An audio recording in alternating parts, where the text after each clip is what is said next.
সুপ্রিয় শিক্ষার্থীরা, আজকের ক্লাসে আমি টেস্ট পেপারের পেজ 124 নিয়ে আলোচনা করব। এর থেকে তোমাদের যে 1 নাম্বার, 3 নাম্বার এবং বঙ্গানুবাদের যে প্রশ্নগুলো রয়েছে সেই সমস্ত প্রশ্নগুলো নিয়ে আমি আলোচনা করব। এটা তোমরা ভালোভাবে দেখো আমি কিভাবে করছি। এর থেকে কি বললাম যে 1 নাম্বার এবং 3 নাম্বার সমস্ত প্রশ্ন আমি আলোচনা করে দেব।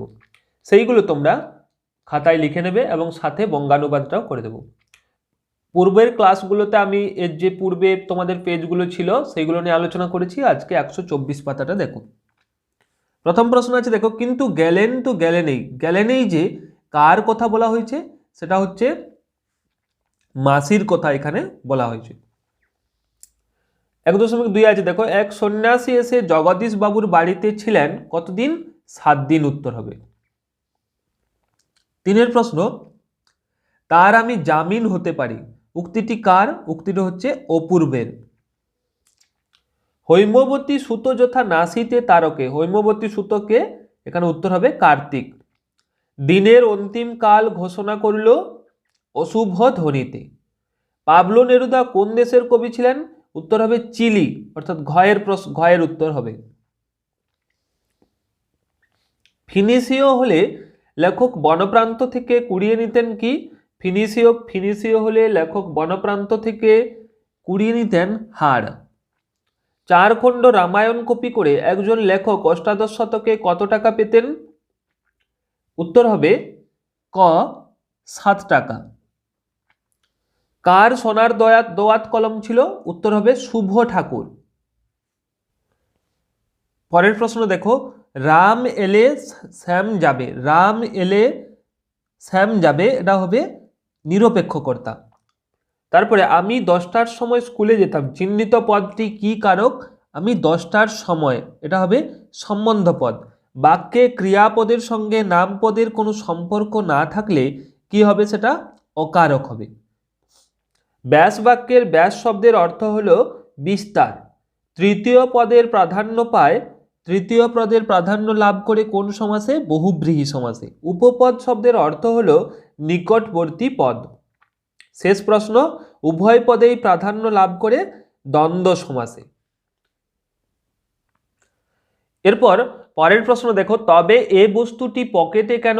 বস্তুটি সম্পর্কে উদ্দিষ্ট ব্যক্তির কি প্রতিক্রিয়া ছিল? উত্তর হচ্ছে, দেখো, পকেটের বস্তুটি সম্পর্কে উদ্দিষ্ট ব্যক্তির প্রতিক্রিয়া ছিল বস্তুটি সে পথে কুড়িয়ে পেয়েছিল, যদি কারো কাজে লাগে তাই সে তুলে রেখেছে। এরপর পরের প্রশ্ন দেখো, একটা আতঙ্কের হল্লা বেজে উঠেছিল। কোথায় আতঙ্কের হল্লা বেজে উঠেছিল? উত্তর হচ্ছে বাস স্ট্যান্ডে। পরের প্রশ্ন, কথাটা শুনে তপনের চোখ মার্বেল হয়ে গেল। কোন কথাটা শুনে? উত্তর হচ্ছে তপনের নতুন মেসো একজন লেখক, এ কথাটা শুনে তপনের চোখ মার্বেল হয়ে গেল। পরের প্রশ্ন দেখো, হরিদার ঘরে মাদুরের উপর কি কি জিনিস পড়েছিল? উত্তর হচ্ছে সাদা উত্তরীয়, ঝোলা আর গীতা।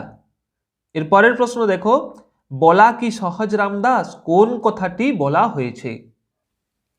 উত্তর হচ্ছে, দেখো, বিনা দোষে একবার ফিরিঙ্গি ছোড়ারা অপূর্বকে লাথি মেরে প্ল্যাটফর্ম থেকে বের করে দিয়েছিল।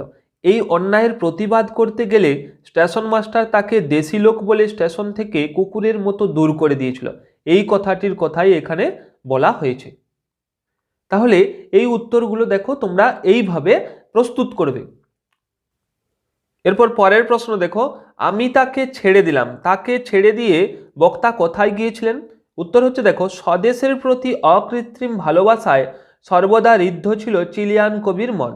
অথচ একসময় কনসালের চাকরি নিয়ে স্বদেশ স্বভাষা থেকে দূরত্বে চলে গিয়ে রেঙ্গুন, বর্মা, সিঙ্গাপুর প্রভৃতি দেশে পরিভ্রমণ করেন। তাহলে এই জায়গাগুলোতে কবি চলে গিয়েছিলেন। পরের প্রশ্ন দেখো, দিগম্বরের জটায় হাসে। কে দিগম্বরের জটায় হাসে? উত্তর হচ্ছে শিশু চাঁদের কর।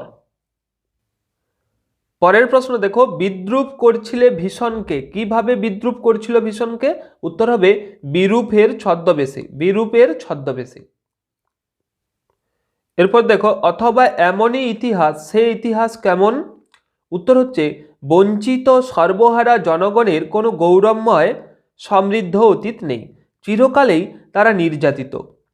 মাথায় বোমারু, দুর্গম গিরিপথের মতো বেঁচে থাকার পথ, এই অনিশ্চয়তা, আশঙ্কা আর ঝুঁকিপূর্ণতাই হল সাধারণ মানুষের জীবন ইতিহাস। হেনকালে প্রমীলা সুন্দরী, প্রমীলা কে? উত্তর হচ্ছে প্রমীলা হলো মেঘনাদের স্ত্রী। বঙ্কিমচন্দ্র লিখেছিলেন, কি লিখেছিলেন?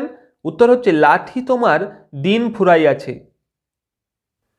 পরের প্রশ্ন দেখো, আমরা ফেরার পথে কোনো পুকুরে তা ফেলে দিয়ে আসতাম, কেন বক্তা তা ফেলে দিয়ে আসতেন?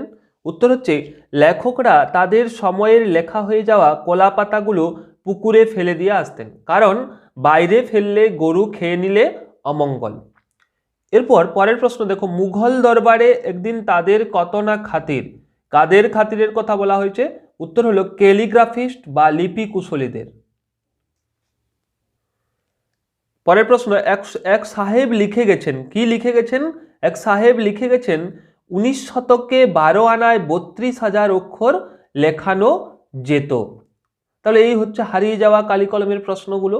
এইভাবে তোমরা প্রতিটা প্রশ্নের উত্তর লিখে ভালোভাবে তৈরি করে নাও। এরপরে আমরা ব্যাকরণের প্রশ্নগুলো নিয়ে আলোচনা করব। দেখো ব্যাকরণের প্রশ্নগুলো। প্রথম প্রশ্ন রয়েছে, শূন্য বিভক্তি বলতে কি বোঝো? উত্তর হচ্ছে যে সমস্ত বিভক্তি শব্দের সঙ্গে বসে শব্দকে পদে পরিণত করে কিন্তু নিজে অপ্রকাশিত থাকে তাকে শূন্য বিভক্তি বলে। এর পরের প্রশ্ন, নির্দেশক ও বিভক্তির পার্থক্য। নির্দেশকের কাজ হলো কোনো ব্যক্তি বা বস্তুকে নির্দেশ করা, বিভক্তির কাজ হলো শব্দকে পদে পরিণত করা। এটাই হচ্ছে এর মূল পার্থক্য। এরপরে রয়েছে দেখো, ক্রিয়া বিভক্তি কাকে বলে? উদাহরণ দাও। ধাতুর শেষে যে বিভক্তি যুক্ত হয় তাকে ক্রিয়া বিভক্তি বলে। যেমন খেল যুক্ত আ সমান খেলা, এখানে আ হলো ক্রিয়া বিভক্তি। এই প্রশ্নটা আমরা আগের পৃষ্ঠাতেও পেয়েছিলাম, তাই এটা ভালোভাবে তোমরা মুখস্থ করবে। আর এই পার্থক্যগুলো অবশ্যই ভালোভাবে মুখস্থ করবে, এর থেকে কোনো না কোনো একটা প্রশ্ন অবশ্যই তোমরা কমন পাবে।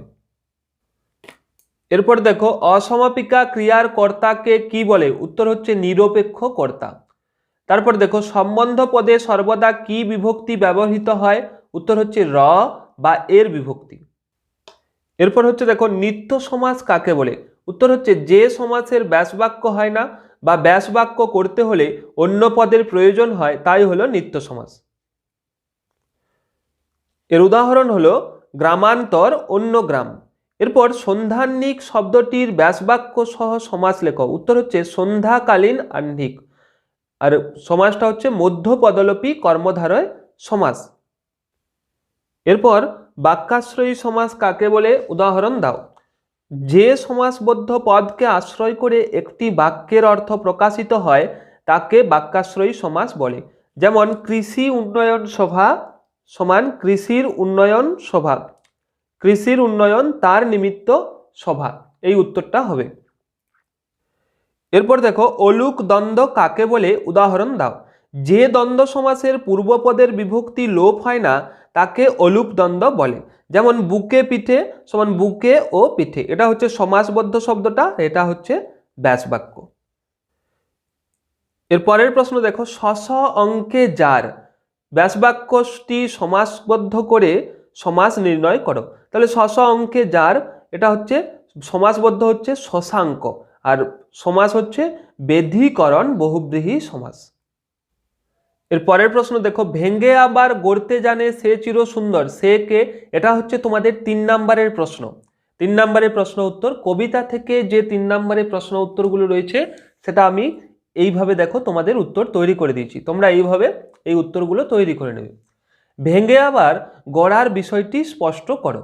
উত্তর হচ্ছে বিদ্রোহী কবি নজরুল ইসলাম তার প্রলয়োল্লাস কবিতায় সে বলতে কবি তরুণ প্রাণ বীর বিপ্লবীদের বুঝিয়েছেন, যারা সমস্ত অরাজকতার অবসান ঘটিয়ে আবার নব সৃষ্টি করতে পারবে বলে কবির ধারণা।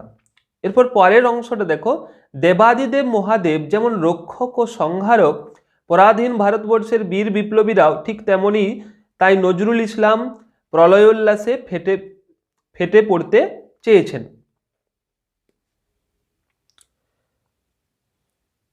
কবির বিশ্বাস ওই বিপ্লবীরাও সমস্ত অরাজকতার অবসান ঘটিয়ে আবার নতুন করে গড়ে তুলবেন।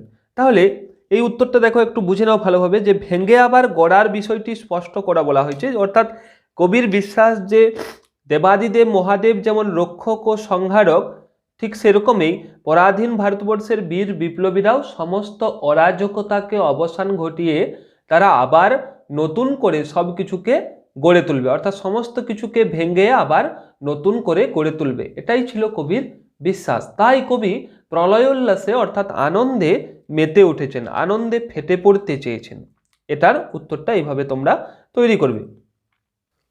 এরপর পরের প্রশ্ন দেখো, তবু তো কজন আছি বাকি, কজন কারা, তারা কোন উদ্দেশ্য সাধন করবে বলে কবির বিশ্বাস। উত্তর হচ্ছে দেখো, আয় আরো বেঁধে বেঁধে থাকি কবিতায় কজন বলতে কবি জীবিকা আশ্রয় স্বজন স্বদেশ হারানো সাধারণ মানুষকে বুঝিয়েছেন, অর্থাৎ যারা সর্বস্বই হারিয়েছিল। এর পরের অংশটার উত্তর দেখো, অর্থাৎ তারা কোন উদ্দেশ্য সাধন করবে বলে কবির বিশ্বাস। এর উত্তরটা দেখো, সাম্রাজ্যবাদীদের অত্যাচারে সাধারণ মানুষ হয়ে পড়েছিল জীবিকা আশ্রয় স্বজন ও স্বদেশ হারা, প্রাণ গিয়েছিল অনেক মানুষের। তাই কবি বলেছেন, যে কজন মানুষ সমস্ত কিছুকে উপেক্ষা করে এখনো বেঁচে রয়েছে তারা ওই অত্যাচারী সাম্রাজ্যবাদীদের বিরুদ্ধে একত্রিত হয়ে প্রতিবাদ করবে বলে কবির বিশ্বাস। এটাই ছিল কবির বিশ্বাস। এরপর এর যে ইটুবিটা রয়েছে অর্থাৎ বঙ্গানুবাদটা রয়েছে, সেই প্রশ্নটার উত্তরটা ভালোভাবে দেখে নাও। আমি বলে যাচ্ছি, তোমরা শুনে শুনে লিখে নেবে। দেখো, এ Patriot is a man who loves his country, এর মানে হচ্ছে একজন দেশপ্রেমিক এমন একজন ব্যক্তি, একজন দেশপ্রেমিক এমন একজন ব্যক্তি works for it and is willing to fight and die for it. এটার পুরোটা মানেটা শুনে নাও। উইলিং মানে হচ্ছে ইচ্ছুক, এভাবে ভেঙে ভেঙে করতে পারো। প্যাট্রিয়ট মানে হচ্ছে দেশভক্ত। এর পুরো উত্তরটা হচ্ছে দেখো, একজন দেশপ্রেমিক তা এমন একজন ব্যক্তি যিনি তার দেশকে ভালোবেসে দেশের জন্য কাজ করেন এবং দেশের জন্য যুদ্ধ করে প্রাণ দিতেও ইচ্ছুক। আরো একবার বলে দিচ্ছি, একজন দেশপ্রেমিক এমন একজন ব্যক্তি যিনি তার দেশকে ভালোবেসে দেশের জন্য কাজ করেন এবং দেশের জন্য যুদ্ধ করে প্রাণ দিতেও ইচ্ছুক। এর পরের লাইনের মানে দেখো, every soldiers is bound to do his duty but the best soldiers do more than this.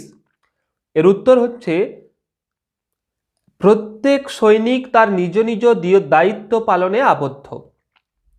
প্রত্যেক সৈনিক তার নিজ নিজ দায়িত্ব পালনে আবদ্ধ। Every soldiers is bound to do his duty, এর মানে হচ্ছে প্রত্যেক সৈনিক তার নিজ নিজ দায়িত্ব পালনে আবদ্ধ। বাউন্ড মানে হচ্ছে আবদ্ধ আর ডিউটি মানে হচ্ছে দায়িত্ব। But the best soldiers do more than this, কিন্তু একজন সেরা সৈন্য এর চেয়েও বেশি কিছু করে। কিন্তু একজন সেরা সৈন্য এর চেয়েও বেশি কিছু করে। পরের উত্তরটা দেখো, পরের লাইনটা, they risk their lives because they love the country they are fighting for. শেষ লাইনের মানে হচ্ছে, তাদের জীবন খুব ঝুঁকিপূর্ণ কারণ তারা দেশকে ভালোবেসে দেশের জন্য যুদ্ধ করছে। They risk their lives because they love the country they are fighting for. এর উত্তরটা হচ্ছে, তাদের জীবন খুব ঝুঁকিপূর্ণ কারণ তারা দেশকে ভালোবেসে দেশের জন্য যুদ্ধ করছে। তাহলে এই ইটুবিটা তোমরা এইভাবে শুনে শুনে একটু লিখে নেবে এবং প্রত্যেকটা পেজ, টেস্ট পেপারের প্রত্যেকটা পেজ এইভাবে তোমরা অবশ্যই সুন্দরভাবে প্রস্তুত করবে। তাহলে এই হচ্ছে আজকে পেজ 124-এর উত্তর। এইভাবে তোমরা উত্তরগুলো তৈরি করে নেবে এবং এরকমই আরও পরবর্তী ক্লাসগুলো পাওয়ার জন্য তোমরা চ্যানেলটা অবশ্যই সাবস্ক্রাইব করে রাখবে।